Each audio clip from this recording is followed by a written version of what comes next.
Você já imaginou como um simples ato de bondade pode mudar completamente a vida de 3 pessoas? Esta é a história de Júlia, uma frentista de posto que descobriu que o amor pode curar até as feridas mais profundas da alma. Me conta nos comentários, de onde você está assistindo esse vídeo? E não esqueça de se inscrever no canal e deixar aquele like para mais histórias emocionantes como esta. O sol escaldante de março castigava o asfalto do posto Shell na rodovia Raposo Tavares. Júlia Mendes secava o suor da testa com o braço, o uniforme azul grudado nas costas, após 6 horas ininterruptas de trabalho. Aos 25 anos, ela carregava nos olhos castanhos uma determinação que contrastava com a simplicidade de sua condição. Mais um dia, mais um passo, murmurava para si mesma, uma frase que repetia desde que trancara o curso de psicologia no 6º semestre. O sonho de ser psicóloga infantil parecia cada vez mais distante, engolido pelas contas que se acumulavam em casa. O barulho ensurdecedor de pneus cantando no asfalto a fez virar a cabeça. Um BMW preto parou bruscamente na bomba, com o motorista claramente desesperado. André Oliveira desceu do carro com movimentos frenéticos, os cabelos escuros desalinhados e a camisa social amarrotada. Seus olhos azuis estavam vermelhos de cansaço e angústia. "Por favor, me ajude!" gritou ele apontando para o banco traseiro do carro. Júlia se aproximou e viu através do vidro uma cena que partiu seu coração. Um menino de cerca de 7 anos se debatia violentamente no assento, as mãos pequenas batendo contra as têmporas, os olhos fechados com força enquanto emitia gritos agudos que cortavam o ar como lâminas. "Ele está assim há 1 hora", disse André, a voz quebrada. "Não sei mais o que fazer. Os médicos disseram que é autismo severo, mas..." Júlia não o deixou terminar. Sem pensar 2 vezes, abandonou a bomba de combustível e se aproximou da porta traseira do carro. André hesitou. "Cuidado, ele pode se machucar ou machucar você." Mas Júlia já havia aberto a porta delicadamente. O menino continuava em sua crise, alheio ao mundo ao redor. Ela respirou fundo e, numa voz suave como uma brisa de verão, começou a cantar baixinho. "Ciranda, cirandinha, vamos todos cirandar." O efeito foi instantâneo e mágico. Gabriel parou de gritar como se um interruptor tivesse sido desligado em sua mente. Seus olhos se abriram lentamente, focalizando no rosto de Júlia com uma intensidade que ela jamais havia visto em uma criança. "Vamos dar a meia volta, volta e meia vamos dar." Júlia movimentava as mãos suavemente, acompanhando a melodia. Para o espanto absoluto de André, Gabriel começou a espelhar os movimentos dela, suas pequenas mãos tremendo, mas tentando seguir o ritmo. Por 5 minutos que pareceram eternos, o mundo parou. Não havia mais o barulho dos carros na rodovia, nem o calor sufocante. Existiam apenas uma jovem cantando e um menino redescobrindo que o mundo podia ser gentil. Quando a música terminou, Gabriel encostou a cabeça no banco e fechou os olhos, respirando tranquilamente. André estava com lágrimas nos olhos. Como você fez isso?" sussurrou ele. "Nenhum médico, nenhuma babá, ninguém conseguiu. Em 6 meses, ninguém conseguiu acalmá-lo assim." Júlia sorriu, ainda observando o menino que agora dormia pacificamente. "Às vezes, a alma só precisa de uma canção para lembrar que não está sozinha." André a olhou como se ela fosse um anjo que havia descido do céu no momento exato em que ele mais precisava. Ele não sabia ainda, mas acabara de encontrar a pessoa que mudaria para sempre a vida de seu filho e de si mesmo. Na manhã seguinte, Júlia mal havia chegado ao posto quando viu o mesmo BMW preto estacionado na frente. André desceu do carro com Gabriel, que caminhava ao lado do pai de cabeça baixa, as mãos entrelaçadas numa repetição constante. "Você voltou", disse Júlia, surpresa. "Precisava voltar", respondeu André, ajeitando o blazer cinza impecável. Ontem à noite foi a primeira vez em meses que Gabriel dormiu a noite inteira. Sem pesadelos, sem gritos. Júlia se abaixou na altura de Gabriel, mas manteve uma distância respeitosa. "Oi, Gabriel. Lembra de mim?" O menino levantou os olhos por um breve segundo e Júlia jurou ter visto um brilho de reconhecimento antes dele voltar a olhar para os próprios pés. André respirou fundo, como alguém prestes a fazer a jogada mais arriscada de sua vida. Júlia, eu preciso te fazer uma proposta, e sei que vai parecer loucura. Estou ouvindo. Gabriel não sai de casa há 6 meses. A quinta babá desistiu semana passada. Ele não aceita nenhum terapeuta, nenhum estranho. Mas com você... André pausou, observando o filho. Com você ele reagiu de uma forma que eu não via há anos. Júlia franziu a testa, pressentindo onde aquela conversa estava indo. André, eu trabalho aqui. Não sou babá, não sou terapeuta. Eu sei. Por isso estou disposto a pagar 5 vezes o seu salário atual. O número ecoou na mente de Júlia como um trovão. 5 vezes. Isso significaria poder voltar para a faculdade, ajudar sua mãe, talvez até mesmo realizar seu sonho de abrir um consultório. A condição é que você se dedique exclusivamente ao Gabriel. Largue o posto e venha trabalhar comigo. Não como babá. Ele fez questão de esclarecer. Como companheira terapêutica dele. Eu nem terminei minha formação. Mas você tem algo que nenhum profissional formado conseguiu ter com ele. Conexão. Júlia olhou para Gabriel, que havia se aproximado silenciosamente de uma flor que crescia numa rachadura do concreto. Com cuidado extremo, ele tocou as pétalas amarelas com a ponta do dedo. Posso pensar? Claro. Mas Júlia... André a olhou com uma vulnerabilidade que ela não esperava ver em um homem claramente bem-sucedido. Eu estou desesperado. Já tentei tudo. Você pode ser a última esperança dele. Naquela noite, Júlia conversou com sua mãe, Dona Conceição, na cozinha pequena de sua casa no Jardim Mutinga. Mãe, e se eu não conseguir ajudar? E se eu piorar a situação dele? Dona Conceição, uma mulher de 52 anos com mãos calejadas de tanto trabalho, serviu café em xícaras desemparelhadas. Filha, você sempre soube que tinha um dom com crianças. Lembra quando você acalmava o menino da vizinha que tinha pesadelos? Isso era diferente, mãe. Era? Ou você só cresceu e começou a duvidar de si mesma? Na manhã seguinte, Júlia estava no posto quando André chegou novamente. Desta vez, ela já tinha a resposta. Eu aceito, mas com uma condição. Qual? Se em 1 mês eu não conseguir ajudar Gabriel, você me libera do compromisso, sem ressalvas. André estendeu a mão. Fechado. Mas algo me diz que 1 mês será tempo demais. Quando suas mãos se tocaram, Júlia sentiu uma corrente elétrica subir pelo braço, e pela primeira vez em muito tempo, acreditou que talvez o destino tivesse planos maiores para ela do que ela jamais imaginou. A mansão no Alto de Pinheiros era uma fortaleza de silêncio. Júlia pisou no hall de entrada pela primeira vez, impressionada com os tetos altos e a decoração minimalista. Tudo ali era projetado para acalmar. Cores neutras, luzes suaves, ausência total de ruídos. Gabriel tem hipersensibilidade a sons e luzes fortes, explicou André, conduzindo-a pelos corredores. Por isso adaptamos toda a casa. Chegaram ao quarto do menino e Júlia sentiu o coração apertar. As paredes eram cobertas com espuma acústica. Havia apenas uma cama baixa com lençóis azuis e uma estante com livros organizados por cor e tamanho. No canto, um pequeno teclado eletrônico com fones de ouvido. Ele gosta de música? Gostava. Antes de tudo começar. Gabriel estava sentado no chão, organizando blocos de madeira em fileiras perfeitas. Quando viu Júlia, parou por um instante, mas não levantou os olhos. Oi, Gabriel, disse ela suavemente, sentando-se no chão, a uma distância segura. Posso ver o que você está construindo? Silêncio. André sussurrou no ouvido dela. Ele faz isso por horas. Os médicos disseram que são comportamentos repetitivos do autismo. Mas Júlia observava atentamente.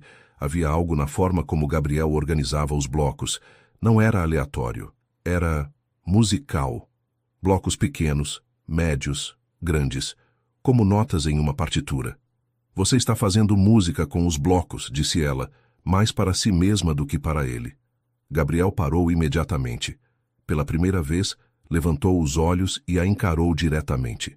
Por 3 segundos intensos, ela viu através daqueles olhos castanhos uma inteligência viva e aprisionada. Depois, ele voltou aos blocos. Nos dias seguintes, Júlia desenvolveu uma rotina com Gabriel.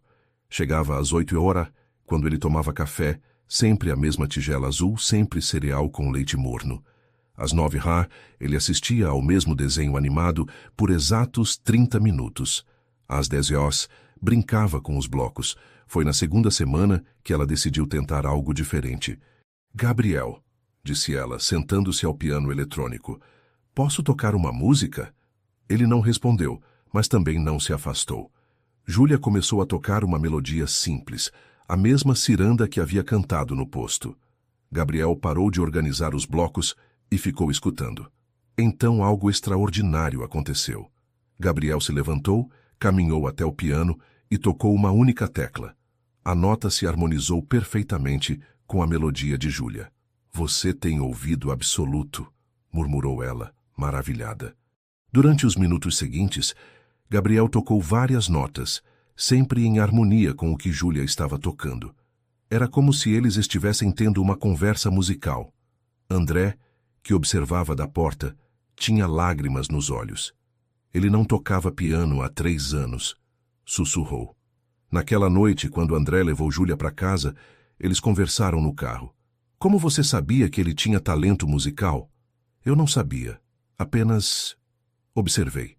Ele organiza tudo como se fosse música. Os blocos, os lápis, até a comida no prato. Os médicos nunca mencionaram isso. Talvez porque eles estavam vendo apenas o diagnóstico, não a criança. André olhou para ela com uma admiração crescente. Você é especial, Júlia. Não sei o que fiz para merecer que você aparecesse em nossas vidas. Mas no fundo do coração, uma inquietação começava a crescer na mente de Júlia. Algumas coisas não faziam sentido. Gabriel mostrava empatia, algo raro no autismo severo. Ele demonstrava inteligência musical excepcional. E havia algo em seus olhos, algo que parecia mais como medo do que como uma condição neurológica. 3 semanas haviam se passado, e a rotina entre Júlia e Gabriel começava a fluir naturalmente. Ela havia aprendido que ele gostava de pão com geleia de morango, sempre cortado em quadrados perfeitos, que tinha horror a qualquer coisa branca ou que fizesse barulho repentino, e que suas crises diminuíam drasticamente quando ela cantava. Mas foi na manhã de uma quinta-feira que Júlia presenciou algo que a deixou profundamente perturbada. Ela havia chegado mais cedo e encontrou Gabriel na sala de estar desenhando. Aproximou-se silenciosamente e viu o papel. O desenho a fez engolir em seco. Era um rabisco de criança, mas inequívoco, uma figura adulta grande e ameaçadora sobre uma criança pequena encurralada no canto. A criança no desenho tinha lágrimas nos olhos. Gabriel, disse ela suavemente, pode me contar sobre esse desenho? O menino largou o lápis como se tivesse queimado suas mãos. Começou a balançar o corpo para frente e para trás, emitindo um som baixo de angústia. Tudo bem, Júlia se apressou em acalmá-lo.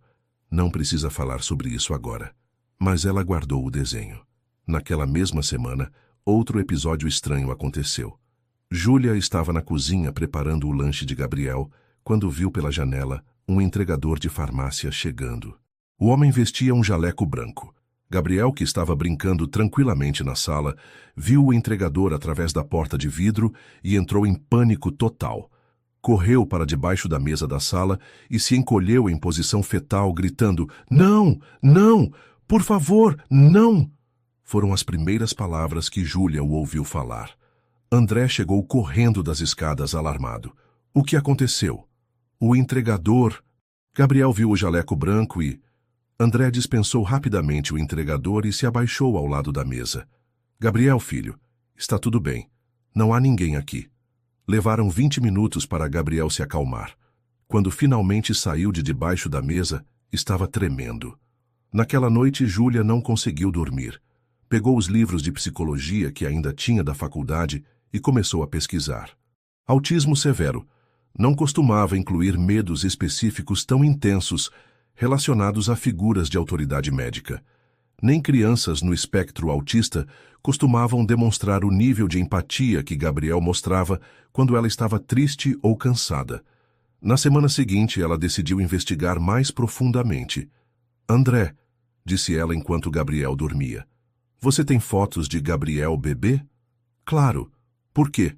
Ele trouxe um álbum de fotos e Júlia quase caiu da cadeira. Nas fotos dos primeiros 3 anos de vida, Gabriel era uma criança completamente diferente. Sorria amplamente, brincava com outras crianças, olhava diretamente para a câmera. Em uma foto particularmente tocante, ele estava abraçando um cachorro e rindo. Quando exatamente os sintomas começaram? Perguntou ela. Aos 4 anos. Foi bem repentino. Em questão de meses, ele parou de falar, parou de interagir, começou a ter crises. E quem cuidava dele nessa época? André pausou como se a pergunta tivesse tocado em algo doloroso. Tínhamos uma babá, Ana Paula. Ela estava conosco desde que Gabriel tinha 3 anos. O que aconteceu com ela? Quando Gabriel foi diagnosticado, ela disse que não se sentia preparada para lidar com uma criança especial. Pediu demissão. Júlia sentiu um frio na espinha. André, você pode me dar o contato dela?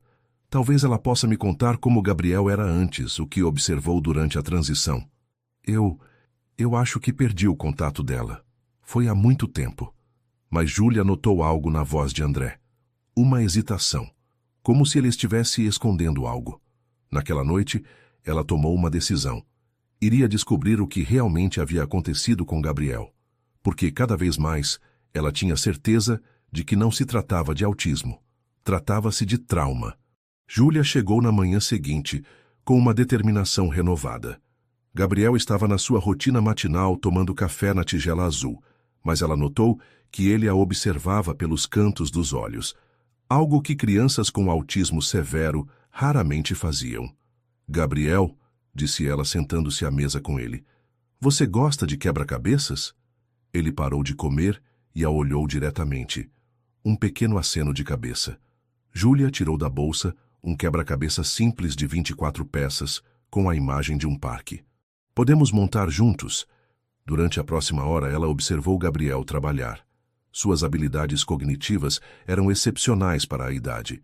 Ele identificava padrões rapidamente, tinha excelente coordenação motora fina e, mais importante, buscava aprovação nos olhos dela, comportamento social típico.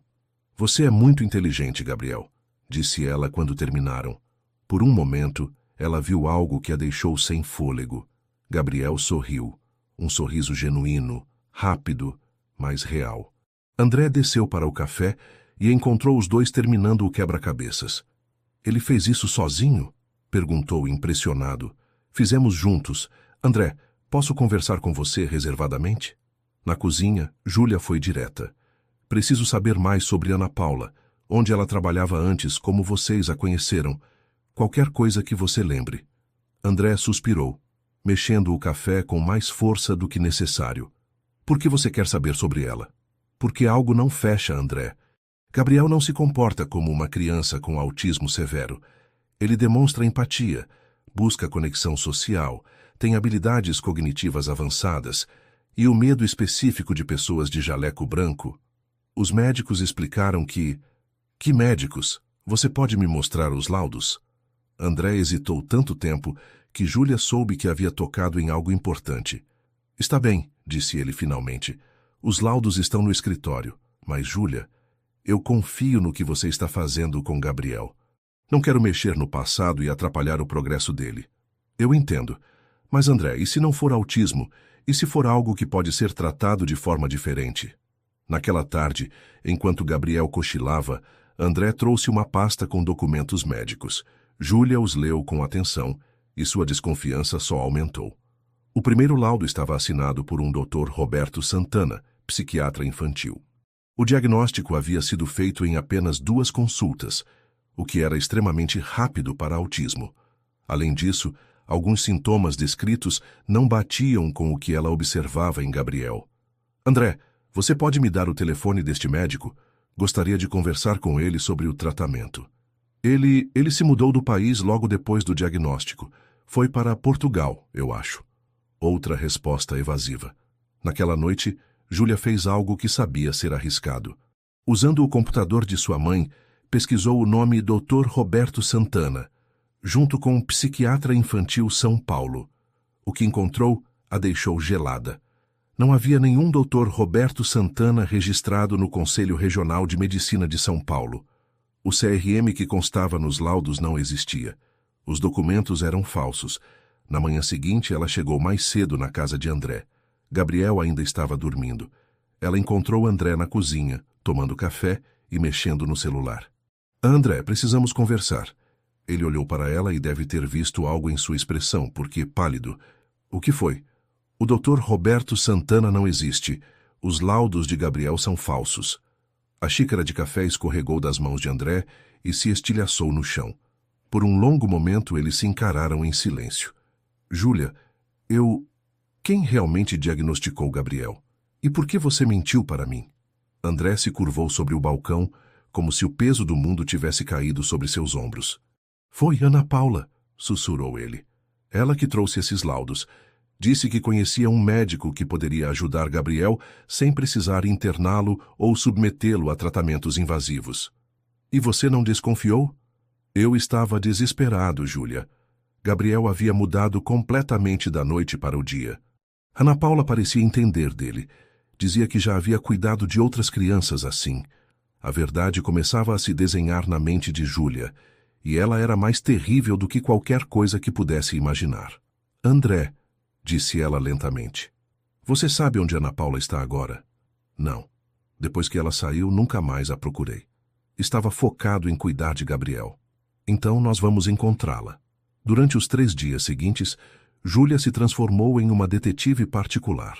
Usava os intervalos em que Gabriel cochilava para fazer ligações e pesquisar na internet. André, consumido pela culpa de ter sido enganado, a ajudava fornecendo todas as informações que conseguia lembrar sobre Ana Paula. Ela tinha cerca de 35 anos, cabelo loiro, sempre muito bem arrumada. Disse que tinha experiência com crianças especiais, recordava André. Apresentou referências de outras famílias. Você contatou essas referências? Liguei para 2. Falaram bem dela. Disseram que havia ajudado muito com os filhos deles. Júlia anotava tudo em um caderno. Havia algo profundamente errado com toda aquela situação, e ela estava determinada a descobrir o quê. Foi na terça-feira que ela teve a primeira pista real. Estava brincando de música com Gabriel quando ele, inesperadamente, sussurrou algo que a fez congelar. Tia Ana machuca. Júlia parou de tocar o piano imediatamente. O que você disse, Gabriel? Mas ele havia se fechado novamente, voltando a organizar seus blocos em fileiras. Naquela noite, ela contou a André sobre o que Gabriel havia dito. Ele falou mesmo isso? Tia Ana machuca? Sim. André, eu preciso que você seja totalmente honesto comigo. Havia algum sinal de que Ana Paula pudesse ter machucado Gabriel? André passou as mãos pelos cabelos, claramente atormentado. Houve algumas coisas estranhas. Gabriel começou a ter medo do próprio quarto. Acordava gritando no meio da noite. Ana Paula sempre dizia que eram pesadelos normais da idade. Que mais? Ele começou a se esconder quando ouvia a campainha. Ana Paula explicava que era hipersensibilidade a sons. E havia... André parou como se não quisesse continuar. O quê? Algumas vezes encontrei Gabriel com pequenos machucados. Um roxo no braço, um arranhão no pescoço. Ana Paula sempre tinha explicações. Ele havia caído, se batido durante uma crise. Júlia sentiu náusea. André, você acha que ela... Eu não quero acreditar nisso, mas agora, lembrando de tudo... Na quinta-feira, Júlia teve uma ideia. Pediu para André ligar para as referências que Ana Paula havia dado e fazer algumas perguntas específicas. A primeira família disse que nunca havia contratado ninguém chamado Ana Paula. A segunda nem existia. O telefone estava fora de serviço há anos. Ela forjou as referências também, concluiu Júlia. André, precisamos encontrá-la. Gabriel pode não ser a única vítima. Eles decidiram contratar um investigador particular. Júlia insistiu em pagar com suas economias. Sentia que era sua responsabilidade ajudar Gabriel a encontrar a verdade. O investigador, um homem experiente chamado Carlos, aceitou o caso e prometeu resultados em 1 semana. Enquanto isso, Júlia notou mudanças graduais em Gabriel. Ele estava falando mais, ainda que em sussurros. Sorria ocasionalmente. E havia começado a desenhar figuras diferentes, casas com sol, árvores, ocasionalmente pessoas felizes. Na sexta-feira, enquanto Gabriel cochilava, André se aproximou de Júlia na sala. Eu preciso te agradecer, disse ele. Independente do que descobrirmos sobre o passado, o que você fez por Gabriel no por nós é um milagre. Ainda não terminei, respondeu ela. Gabriel merece saber a verdade e merece justiça. Júlia, eu me apaixonei por você. As palavras saíram num sussurro, mas ecoaram na sala como uma confissão que ele vinha guardando há semanas. Júlia o olhou nos olhos e viu ali não apenas o amor, mas a gratidão, o respeito e a esperança. André, você não precisa responder agora. Eu só precisava que você soubesse. No sábado, o investigador ligou. Encontrei Ana Paula Silva Santos. E vocês não vão gostar do que descobri. A reunião com o investigador Carlos aconteceu na segunda-feira após Gabriel adormecer. André e Júlia se sentaram na sala de estar enquanto Carlos abria uma pasta repleta de documentos e fotos. Ana Paula Silva Santos, 37 anos, possui um histórico perturbador, começou ele. Ela não é babá registrada, não tem nenhuma formação em cuidados infantis e tem antecedentes por estelionato. Júlia sentiu o estômago embrulhar. Mas o pior ainda está por vir, continuou Carlos. Consegui rastrear outras famílias onde ela trabalhou. 3 delas relataram que seus filhos desenvolveram problemas comportamentais súbitos durante o período em que ela estava empregada. André se curvou, apoiando a cabeça nas mãos. A família Rodrigues em Alphaville. O filho de 5 anos passou a ter terror noturno e parou de falar por 6 meses. A família Martins, na Vila Madalena, a filha de 6 anos, desenvolveu seletividade alimentar extrema e começou a fazer xixi na cama. E a família Costa, em Santana. O filho de 4 anos começou a ter crises de pânico e se tornou agressivo. Todos foram diagnosticados pelo mesmo Dr. Roberto Santana? Perguntou Júlia. Exato. Em todos os casos, Ana Paula apresentou os laudos falsos, convenceu as famílias de que as crianças tinham transtornos que requeriam cuidados especiais e se posicionou como a única pessoa capaz de lidar com eles. Mas por que ela faria isso? André levantou a cabeça, confuso. Controle e dinheiro, respondeu Carlos. Uma babá comum ganha salário mínimo. Uma especialista em crianças especiais cobra 5 a 10 vezes mais. Além disso, mantinha as famílias dependentes dela, criando uma situação onde era praticamente impossível dispensá-la. Júlia compreendeu a dimensão do horror. Ela traumatizava propositalmente as crianças para justificar sua permanência no emprego. E provavelmente sentia prazer psicológico com isso, acrescentou Carlos. O perfil dela bate com características de sadismo. André se levantou abruptamente e começou a andar pela sala. Meu Deus, Júlia! Durante 1 ano inteiro ela torturou meu filho, e eu paguei para ela fazer isso. Você não sabia, André, disse Júlia, tocando seu braço. Ela era uma especialista em manipulação. Onde ela está agora? Perguntou André, uma raiva perigosa brilhando em seus olhos. Morando em Campinas, trabalhando para uma família com 2 filhos pequenos. Os pais são médicos, viajam muito a trabalho. Ela está com eles há 8 meses. Precisamos alertar essa família, disse Júlia imediatamente. Já tentei. Mas sem provas concretas é difícil convencer os pais. Ana Paula é muito convincente e os médicos confiaram nela. Que tipo de provas vocês precisam? Perguntou André. Carlos os olhou seriamente. Gabriel precisaria testemunhar. Contar o que ela fez com ele. O silêncio que se seguiu foi pesado. Gabriel mal falava frases simples. Como poderia depor contra sua torturadora? Há outra opção, continuou Carlos. Se conseguíssemos gravar uma confissão dela... Como? Organizando um encontro.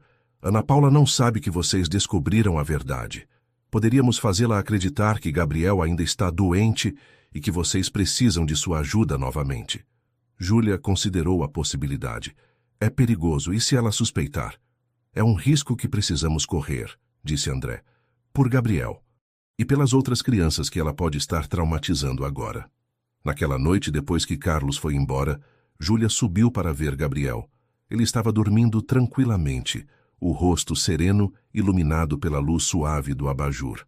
Era difícil imaginar que uma criança tão pequena havia passado por tanto sofrimento. "Você vai ficar bem", sussurrou ela, ajeitando o cobertor. "Eu prometo." No dia seguinte, Carlos entrou em contato com Ana Paula, fingindo ser um investigador particular contratado por André para encontrá-la. Disse que André queria conversar sobre novos métodos de tratamento para Gabriel e que estava disposto a pagar bem por uma consulta. Ana Paula aceitou se encontrar com eles no final da semana. "Ela mordeu a isca", informou Carlos. "Mas vocês precisam estar preparados para o que ela pode dizer. Pessoas como ela não sentem remorso. Elas podem até se gabar de seus atos." Júlia passou os dias seguintes preparando Gabriel psicologicamente. Não podia dizer-lhe sobre Ana Paula diretamente, mas começou a conversar sobre pessoas que machucam e como era importante contar a verdade quando isso acontecia. "Gabriel", disse ela na quinta-feira, "se alguém te machucou antes, você pode me contar. Nada de ruim vai acontecer com você." Gabriel a olhou por um longo momento. Então, pela primeira vez, ele se aproximou e deu um abraço nela. "Tia Júlia protege", sussurrou ele. E naquele momento, Júlia soube que faria qualquer coisa para garantir que Ana Paula pagasse por seus crimes. O encontro foi marcado para o sábado à tarde, em um café na Vila Madalena. Carlos havia escondido equipamentos de gravação na bolsa de Júlia e instruído tanto ela quanto André sobre como conduzir a conversa para obter confissões. "Lembrem-se", disse ele, "vocês precisam fazê-la se sentir segura e superior. Pessoas como Ana Paula gostam de se vangloriar de sua inteligência." Gabriel ficaria com Dona Conceição durante o encontro. Júlia havia explicado para sua mãe apenas que era uma reunião importante relacionada ao tratamento do menino. Quando Ana Paula entrou no café, Júlia precisou controlar a reação. Era uma mulher atraente, bem vestida, com um sorriso caloroso que não chegava aos olhos. Exatamente o tipo de pessoa em quem os pais confiariam seus filhos. "André, que bom te ver", disse ela, abraçando-o como se fossem velhos amigos. "E você deve ser a nova babá?" "Júlia", respondeu ela, apertando a mão de Ana Paula e lutando contra a vontade de recuar. Eles se sentaram e Ana Paula imediatamente assumiu o controle da conversa. "Carlos me disse que Gabriel ainda está tendo dificuldades." "Que pena, eu imaginava que com os cuidados certos ele estaria melhor." "Na verdade, ele melhorou muito", disse André cuidadosamente. "Mas ainda tem alguns comportamentos específicos." "Como quais?" Júlia se inclinou para a frente.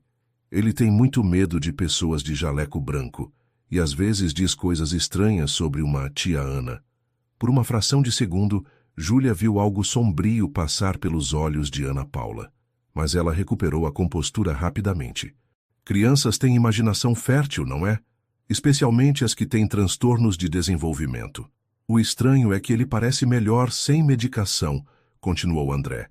"Os médicos acham que talvez o diagnóstico tenha sido precipitado." Ana Paula riu, um som que não combinava com a situação. "Médicos, eles nunca sabem realmente o que fazer com crianças como Gabriel. Eu sempre disse que tinha um método especial para lidar com ele." "Que tipo de método?" perguntou Júlia, fingindo curiosidade inocente. "Bem, crianças teimosas precisam aprender limites, não é? Gabriel era particularmente resistente. Precisava de medidas mais firmes para entender quem estava no comando." O sangue de Júlia ferveu, mas ela manteve a expressão neutra. "Medidas firmes?" Ana Paula se inclinou como se fosse compartilhar um segredo. "Vocês são pais modernos demais. Às vezes uma criança precisa de um pouco de disciplina física para aprender. Nada exagerado, claro. Apenas o suficiente para que soubesse que eu era séria." André cerrou os punhos debaixo da mesa. "Você batia no Gabriel?" "Eu corrigia comportamentos inadequados", disse Ana Paula, sem demonstrar nenhum remorso. E funcionava. Ele parava de fazer birra, parava de tentar chamar sua atenção, ficava quietinho no canto dele. "E os médicos? O doutor Santana?" Ana Paula riu novamente. "Roberto era meu ex-marido. Médico de verdade. mas perdeu o registro depois de alguns problemas éticos. Ele me ajudava com os laudos quando eu precisava. As famílias sempre se sentiam mais seguras com um diagnóstico oficial. Júlia mal podia acreditar que Ana Paula estava confessando tão facilmente. Você fez isso com outras crianças? Claro, é um método muito eficaz. Pais desesperados pagam qualquer coisa para alguém que entenda seus filhos problemáticos. Ana Paula estava claramente se divertindo, acreditando que estava impressionando-os com sua inteligência. Gabriel não era problemático, disse André, a voz tremendo de raiva contida. Era assim, teimoso, grudento, sempre querendo atenção. Eu curei ele disso, não foi? Quando saí, ele estava bem comportadinho. Você traumatizou meu filho, explodiu André, levantando-se da cadeira. Ana Paula pálida, percebendo tarde demais que havia caído em uma armadilha. Eu estava apenas educando. Você mentiu sobre sua formação, forjou laudos médicos, traumatizou fisicamente e psicologicamente uma criança de 4 anos, disse Júlia, levantando-se também. E acabou de confessar tudo. Ana Paula olhou ao redor, procurando uma saída. Vocês não podem provar nada. É minha palavra contra a de vocês. Júlia sorriu pela primeira vez desde que a encontro havia começado. Na verdade, temos tudo gravado. E o Carlos que você conheceu? É investigador particular. Já estamos em contato com as outras famílias que você enganou. O rosto de Ana Paula se contorceu em uma máscara de ódio. Aquela criança era um demônio. Ele merecia cada... Ela não terminou a frase. André havia se levantado com tal fúria que outros clientes do café olharam em direção a eles. Você vai pagar por tudo que fez com meu filho, disse ele, a voz baixa e perigosa. Ana Paula saiu correndo do café, mas Carlos estava esperando do lado de fora com 2 policiais. 2 horas depois, Júlia e André estavam na delegacia prestando depoimento. Ana Paula havia sido presa em flagrante por estelionato e seria investigada por maus tratos infantis. Será que conseguiremos justiça? Perguntou André no caminho para casa. Sim, respondeu Júlia com convicção. E Gabriel finalmente poderá curar completamente. Mas quando chegaram em casa, encontraram Dona Conceição preocupada na porta. Júlia, Gabriel está pedindo por vocês. Ele disse que a mulher má foi embora. De alguma forma, o menino sabia que sua pesadelo havia chegado ao fim. Nos meses que se seguiram à prisão de Ana Paula, Gabriel passou por uma transformação que até mesmo Júlia, com todo o seu conhecimento de psicologia, considerou milagrosa. Era como se a verdade revelada tivesse libertado algo dentro dele que estava há anos aprisionado. Uma semana após o confronto, Gabriel falou sua primeira frase completa em 4 anos. Tia Júlia, obrigado por me salvar. André chorou ao ouvir as palavras do filho. Júlia também. O processo judicial contra Ana Paula revelou a extensão de seus crimes. O Dr. Roberto Santana, seu ex-marido, foi encontrado em Portugal e extraditado para depor. Ele confessou ter ajudado Ana Paula a forjar os laudos médicos em troca de dinheiro para sustentar um vício em jogos. As outras famílias vítimas de Ana Paula se juntaram ao processo. Gabriel, com o apoio de Júlia, prestou depoimento em audiência fechada, contando com suas próprias palavras o que havia sofrido. Tia Ana batia quando o papai não estava, disse ele ao juiz, a voz pequena mas firme. Ela dizia que se eu contasse, machucaria mais. Então eu parei de falar. A coragem de Gabriel inspirou as outras crianças vítimas a também falarem. O caso ganhou repercussão nacional como exemplo de como predadores podem se infiltrar nas famílias mais cuidadosas. Ana Paula foi condenada a 8 anos de prisão por estelionato, maus tratos e falsificação de documentos. Mas a verdadeira vitória estava acontecendo em casa. Gabriel voltou a frequentar a escola regular. No primeiro dia, agarrou a mão de Júlia com força. Você vai me buscar? Perguntou. Sempre, respondeu ela. Na escola, Gabriel rapidamente demonstrou ser uma criança excepcionalmente inteligente. Sua professora, senhora Helena, ficou impressionada com suas habilidades musicais e sua facilidade com matemática. É incrível pensar que ele foi diagnosticado como autista severo, comentou ela com Júlia. Ele é uma das crianças mais empáticas e sociais da turma. Em casa, a relação entre André e Júlia se aprofundava naturalmente. Eles formavam uma família de fato, mesmo sem ter formalizado nada. Gabriel os chamava de meu papai e minha mamã Júlia, e nenhum dos dois o corrigia. Uma noite, enquanto Gabriel dormia, André e Júlia conversavam no jardim da casa. Você sabe que se apaixonou por nós dois, né? Disse André sorrindo. É difícil não se apaixonar por vocês, respondeu Júlia. Gabriel é uma criança incrível, e você é o homem mais dedicado e amoroso que já conheci. Júlia, eu quero que você saiba que meu amor por você não tem nada a ver com gratidão pelo que fez por Gabriel. Eu me apaixonei pela mulher que você é, pela sua força, sua inteligência, sua capacidade de enxergar além das aparências. Eu sei, eu te amo também, André.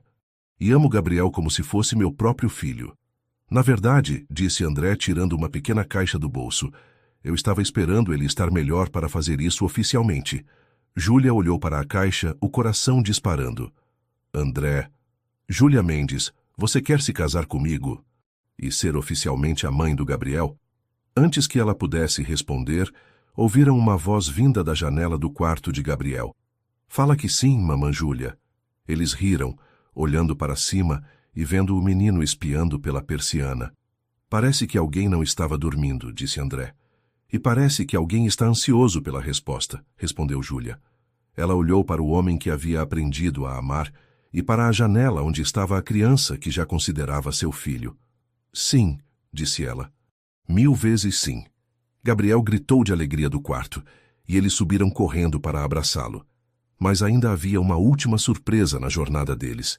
André havia guardado um segredo durante todos esses meses. Um presente que estava planejando dar a Júlia, mas que só faria sentido no momento certo. Júlia, disse ele na manhã seguinte, entregando-lhe um envelope. Isto é para você.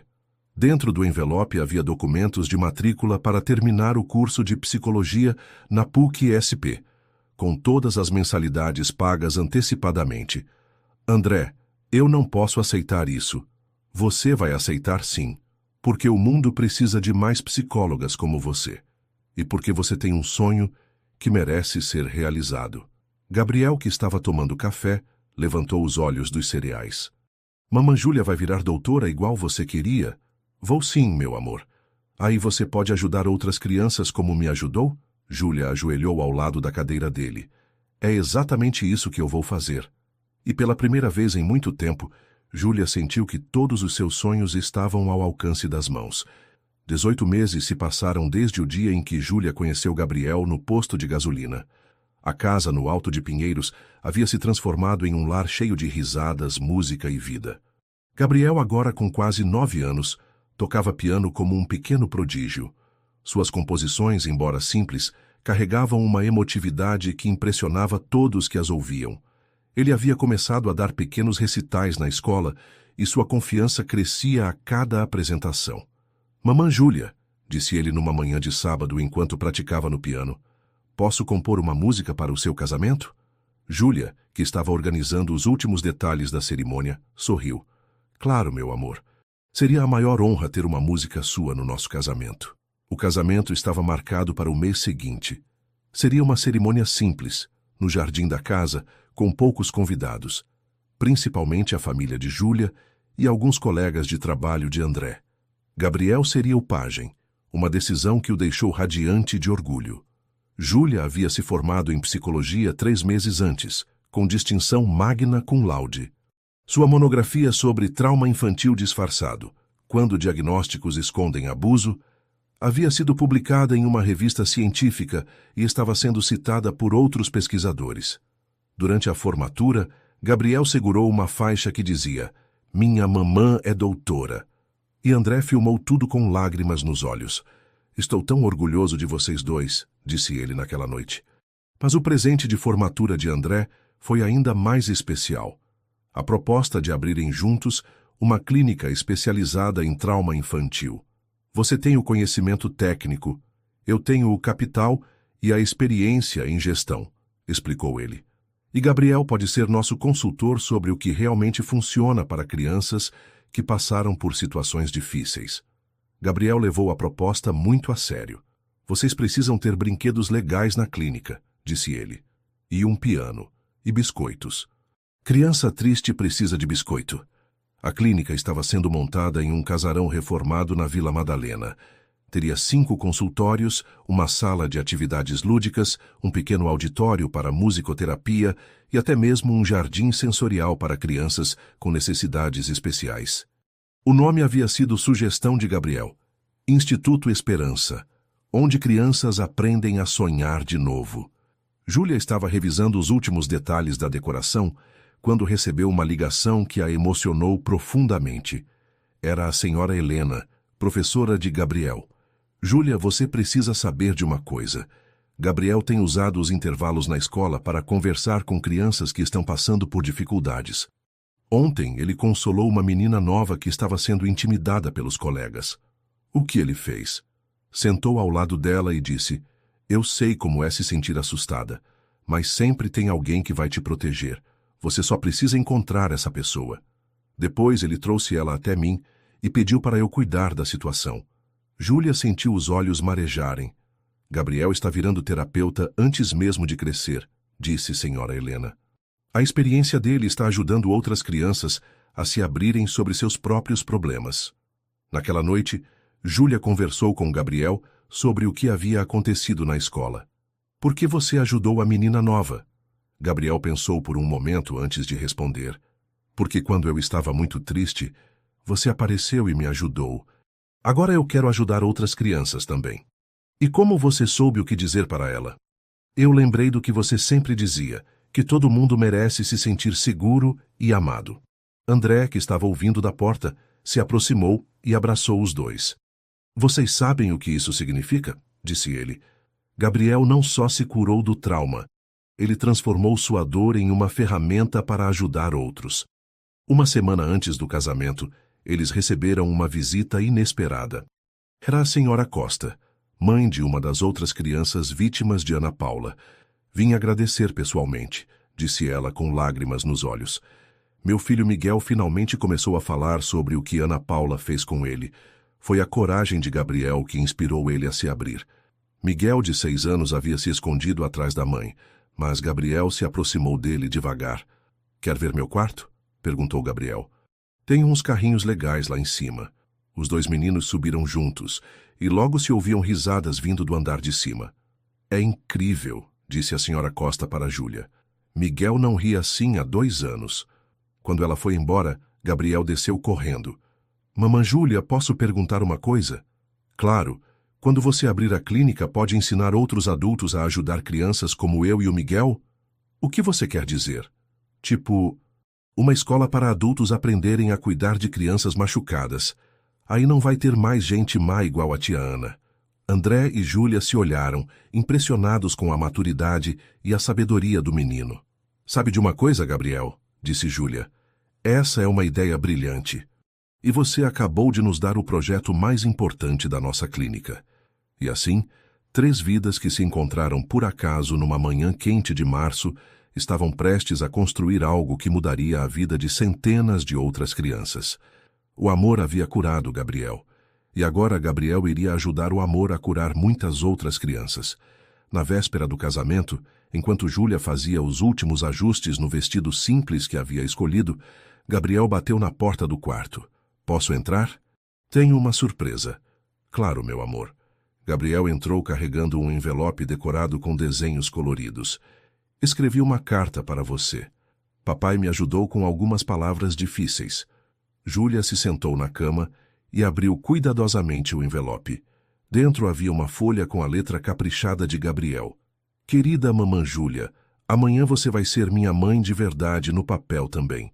Mas eu já sabia que você era minha mãe desde o primeiro dia que você cantou para mim. Quando a tia Ana era má comigo, eu sonhava que uma princesa ia vir me salvar.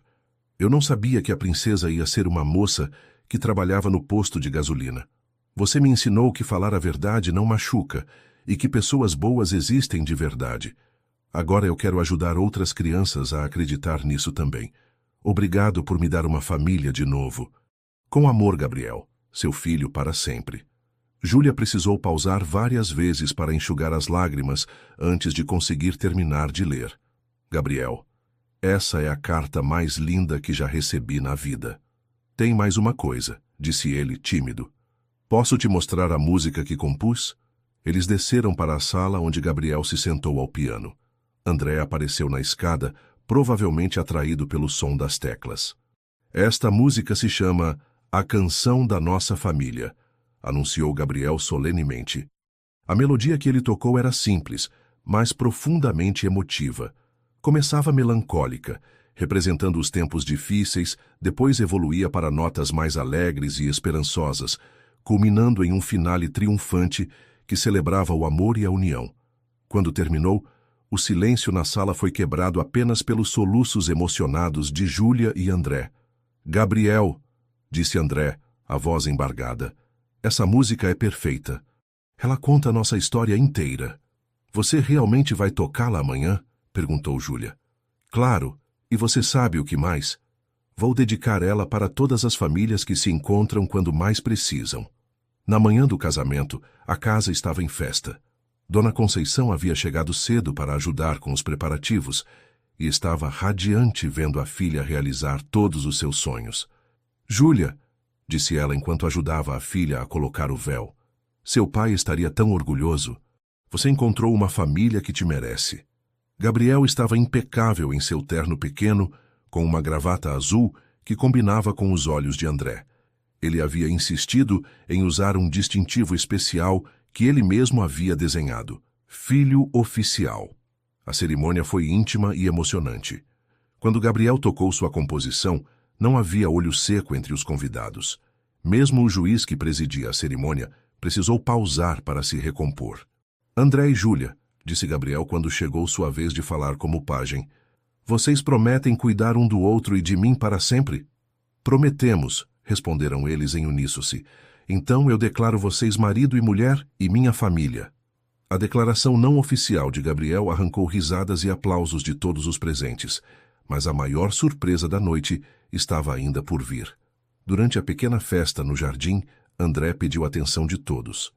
Há algo que vocês precisam saber sobre Júlia, disse ele. Em 3 meses, ela vai assumir a direção da primeira clínica especializada em trauma infantil disfarçado do país. Mas isso não é tudo. Ele se virou para a esposa. Conte para ele sobre o convite que você recebeu. Júlia corou. A Universidade Federal de São Paulo me convidou para desenvolver um protocolo nacional para a identificação de casos como o de Gabriel. O projeto vai treinar pediatras, psicólogos e assistentes sociais em todo o país.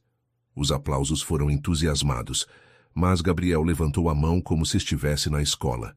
Posso falar? Claro, meu amor. Eu quero agradecer todas as pessoas que ajudaram nossa família. O tio Carlos que encontrou a tia Ana Má, a vovó Conceição que cuidou de mim, a tia Helena que me ensina na escola. Gabriel pausou e olhou diretamente para Júlia.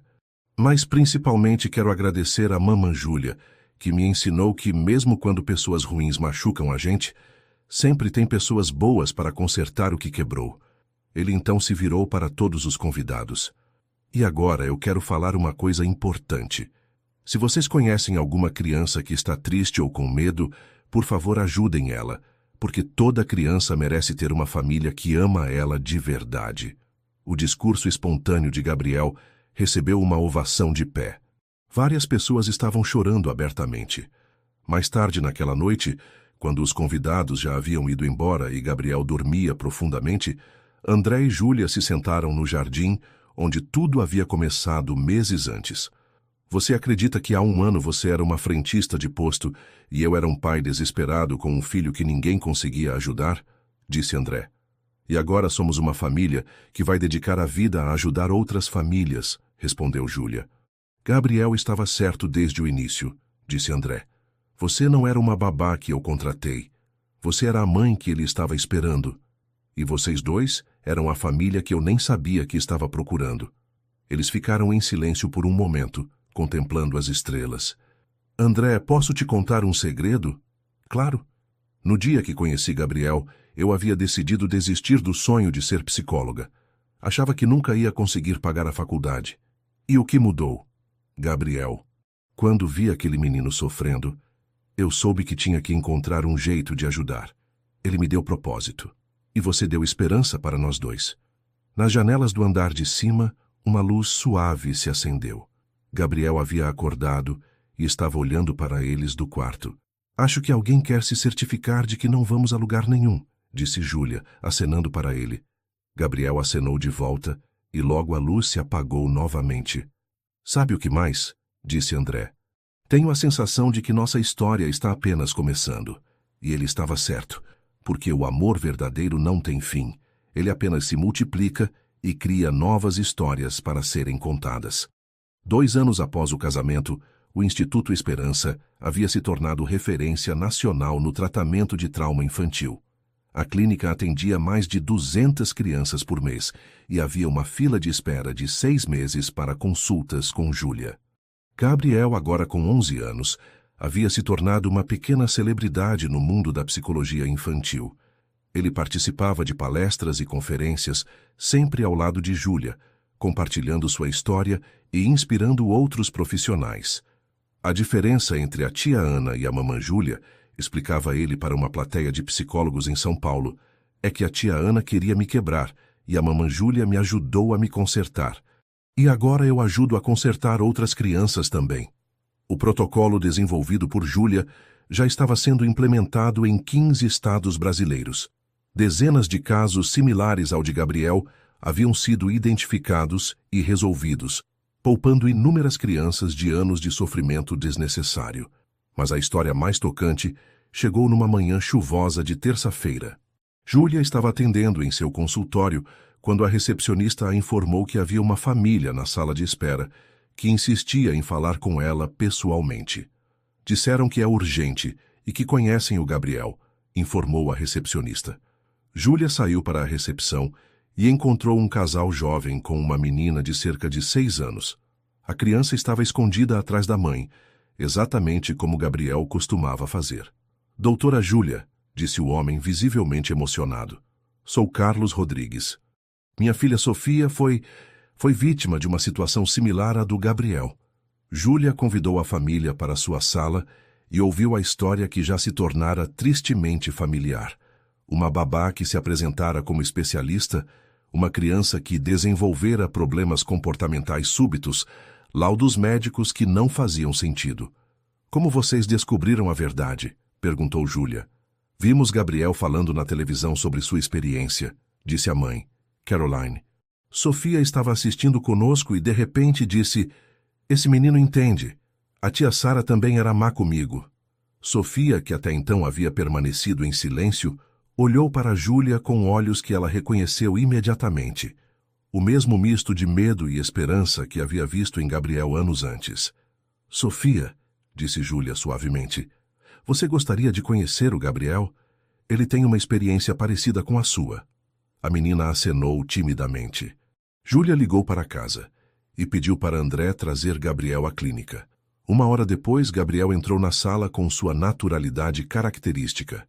Oi, Sofia, disse ele, sentando-se no chão ao lado dela. Você está se sentindo confusa e assustada? Sofia acenou. Eu também me senti assim. Mas sabe o que descobri? Pessoas más existem, mas pessoas boas existem muito mais. E você achou uma pessoa boa. Ele apontou para Júlia. Durante os 30 minutos seguintes, Gabriel conversou com Sofia de uma forma que nem mesmo Júlia conseguiria. Ele validou seus sentimentos, compartilhou sua própria experiência e, mais importante, deu esperança. Sofia, eu prometo uma coisa para você, disse Gabriel no final. Você vai ficar bem, não vai ser rápido, mas você vai voltar a brincar, a rir e a confiar nas pessoas. Eu sei porque aconteceu comigo. Quando a família Rodrigues saiu, Sofia estava sorrindo pela primeira vez em meses.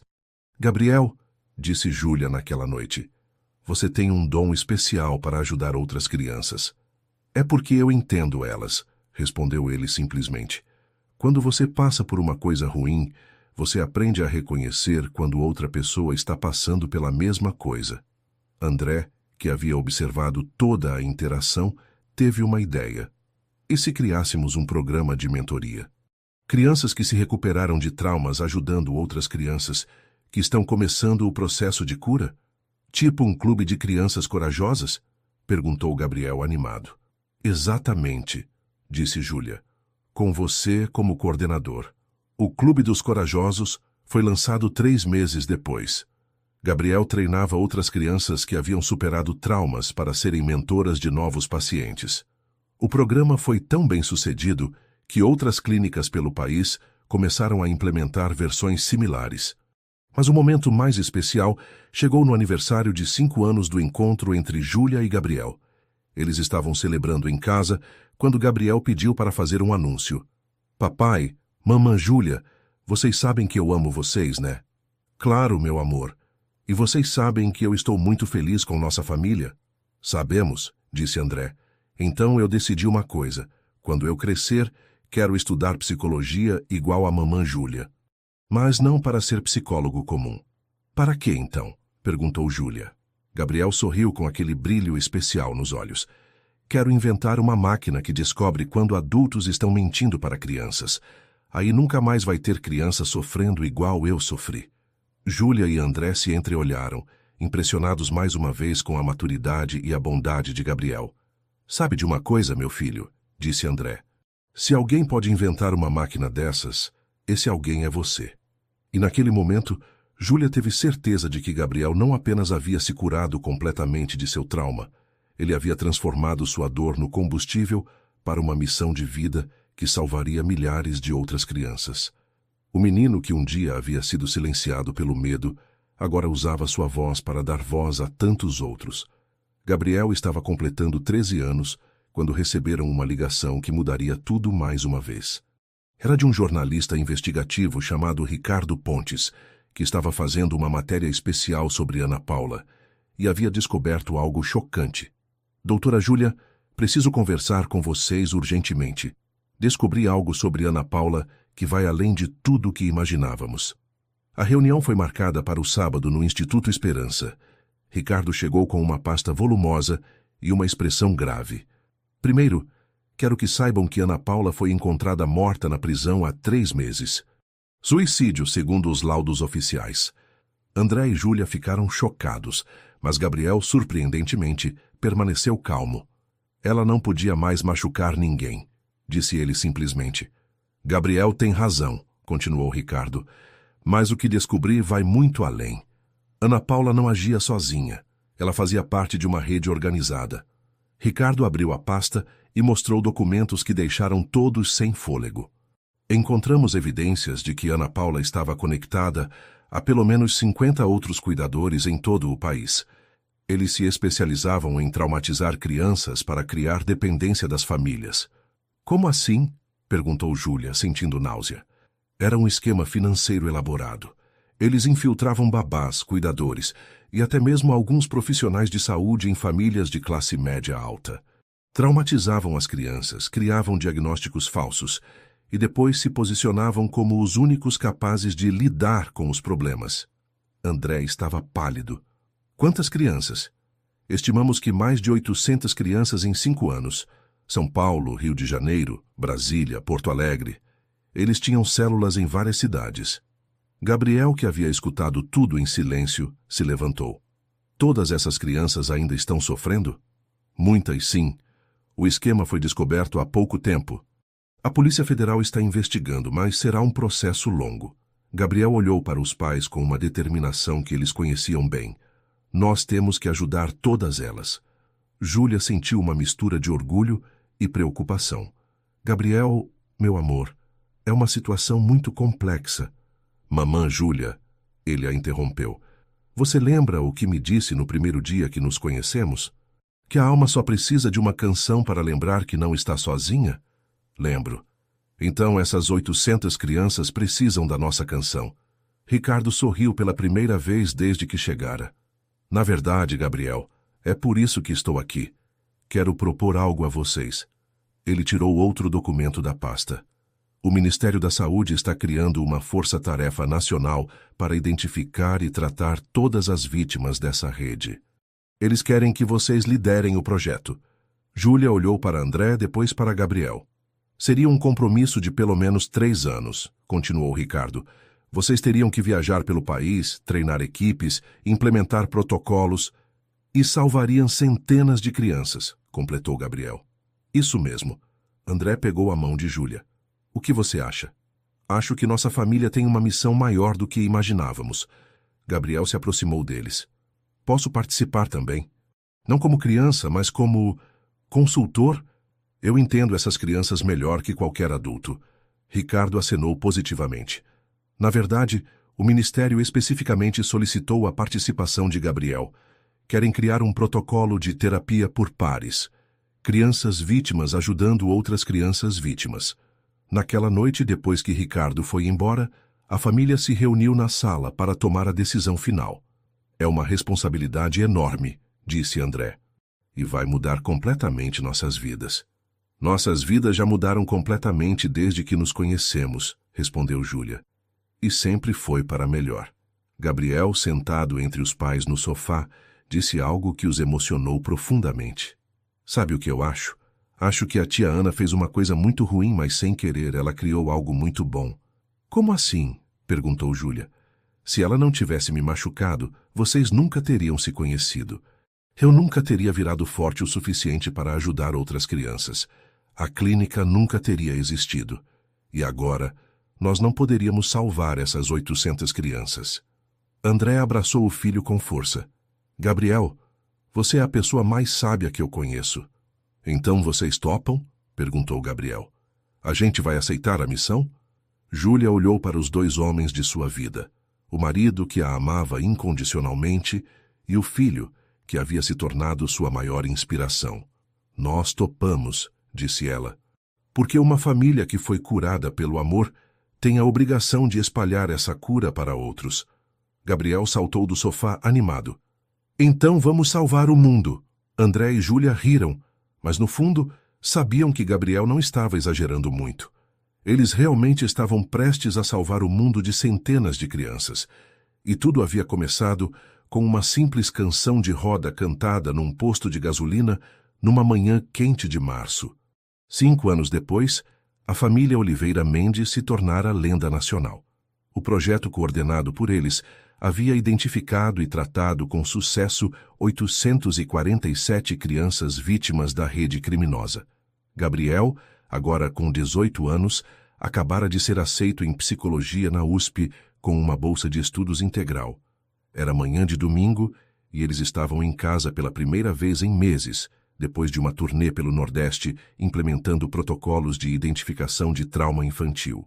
Gabriel estava na cozinha preparando café, uma tradição que mantinha desde criança, quando André desceu as escadas com uma carta oficial nas mãos.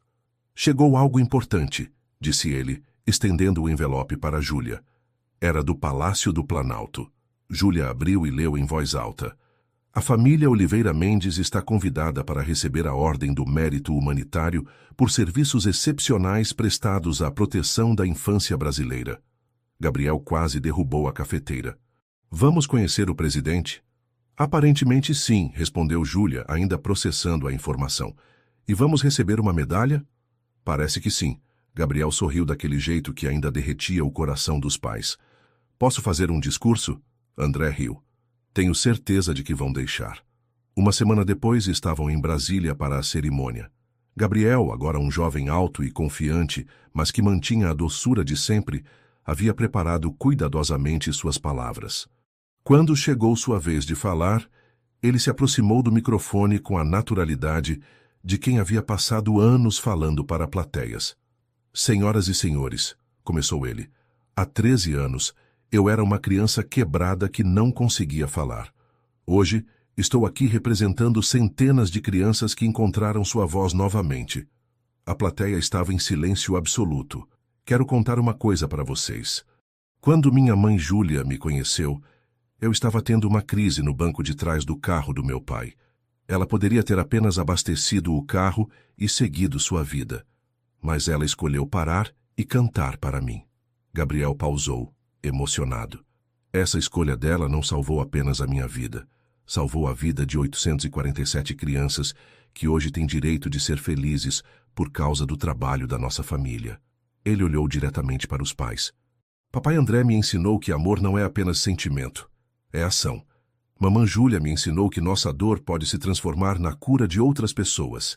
E juntos, eles me mostraram que família não é apenas quem nasce conosco, mas quem escolhe ficar conosco. A voz de Gabriel ficou mais forte. Hoje, estudantes de psicologia em todo o país aprendem o protocolo Gabriel para identificar crianças traumatizadas. Mais de 200 clínicas usam nossa metodologia. Mas o mais importante é isto: nenhuma criança precisa mais ficar em silêncio. Ele se virou para a plateia. Se há uma coisa que quero que vocês lembrem, é esta. Toda criança que está sofrendo está esperando que alguém pare, escute e cante uma canção de esperança para ela. Sejam essa pessoa. O discurso de Gabriel recebeu uma ovação de pé que durou 5 minutos. Depois da cerimônia, estavam voltando para o hotel quando Gabriel fez uma pergunta que surpreendeu os pais. Vocês acham que Ana Paula, onde quer que ela esteja, consegue ver o que aconteceu? Júlia e André se entreolharam, não esperando essa reflexão. Por que você pergunta isso? Disse Júlia. Porque quero que ela saiba que a maldade dela não venceu. Que cada criança que a gente salvou é uma prova de que o amor é mais forte que a crueldade. André parou de andar e abraçou o filho.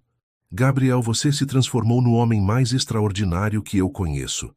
Eu me transformei na pessoa que vocês me ajudaram a ser, respondeu Gabriel. E agora quero ajudar outros pais e filhos a se transformarem também. 3 meses depois, Gabriel começou a faculdade.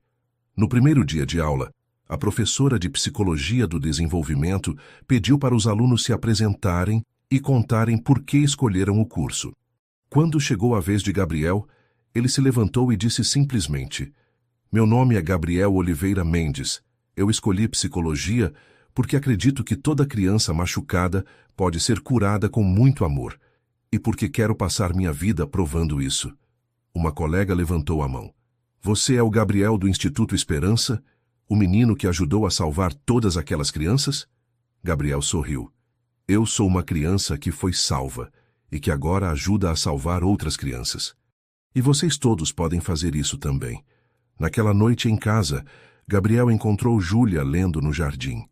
Mamã Júlia, posso te contar um segredo? Sempre. Às vezes eu ainda sonho com aquele dia no posto de gasolina. Mas agora, no sonho, em vez de estar assustado, eu estou cantando junto com você. Júlia fechou o livro e olhou para o filho que havia se tornado sua maior obra. Sabe o que isso significa? O quê? Significa que você não é mais a criança que foi salva. Você é a canção que salva outras crianças. Gabriel sorriu e se sentou ao lado dela. E você sabe o que mais? Cada criança que a gente ajuda vira uma nova canção. E essas canções vão ajudar outras crianças, e essas outras crianças vão virar novas canções. E assim o ciclo continua, completou Júlia. Para sempre, disse Gabriel. Eles ficaram em silêncio, contemplando as estrelas e pensando nas centenas de crianças que naquele exato momento estavam dormindo tranquilas porque encontraram pessoas dispostas a cantar canções de esperança para elas. Porque no final das contas, foi isso que aconteceu numa manhã quente de março, num posto de gasolina em Osasco. Uma jovem escolheu parar sua vida para cantar uma canção para uma criança assustada. E essa canção ecoou pelo país inteiro, transformando dor em cura, medo em coragem e silêncio em esperança. Gabriel tinha razão. O amor realmente é mais forte que a crueldade. E uma única canção pode mudar o mundo.